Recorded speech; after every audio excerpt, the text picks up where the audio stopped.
30 days weight loss challengeல இன்னைக்கு டே 13ஓட diet meal plan என்ன அப்படின்னு பார்க்கலாம். மார்னிங் எந்திரிச்சதும் எப்பவும் மாதிரி சப்ஜா சீட் தண்ணியில் சோக் பண்ணி வச்சு அதை தான் எடுத்துக்கிட்டேன். இது ஆக்சுவலாக சாட்டர்டே எடுத்த வீடியோ, பட் சண்டே தான் அப்லோட் பண்ணுவேன். அன்னைக்கு லாங் வீடியோவும் ஈவினிங் வந்து அப்டேட் ஆகும். துபாய் டைமுக்கு நான் ஒரு 5:30க்கு அப்டேட் பண்ணுவேன். இந்தியாவில இருந்து பார்க்கும்போது அது ஒரு 7 o'clock உங்களுக்கு அப்டேட் ஆகும். மிஸ் பண்ணாமல் பாருங்கள். என்ன மாதிரியே ஓவர் வெயிட்டாக இருந்து நீங்கள் வெயிட் லாஸ் பண்ணணும்னு ட்ரை பண்ணிட்டு இருக்கீங்க அப்படின்னா உங்களுக்கான யூஸ்ஃபுல்லான டிப்ஸ் நிறைய ஷேர் பண்ணியிருக்கேன். அண்ட் கூடவே நான் எவ்வளோ வெயிட் லாஸ் பண்ணேன் அப்படின்னு அப்டேட் பண்ணியிருக்கேன்.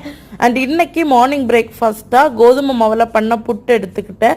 அண்ட் லஞ்சுக்கு பார்த்தீங்க அப்படின்னா செருபேரை நல்லா வேக வச்சு கூட்டு மாதிரி பண்ணி எடுத்திருக்கேன். கூடவே 2 பாயில் பண்ண எக்கு. அண்ட் டின்னருக்கு என்னைக்கும் மாதிரி ஒரு ஆரஞ்சு பழம் தான் எடுத்திருக்கேன்.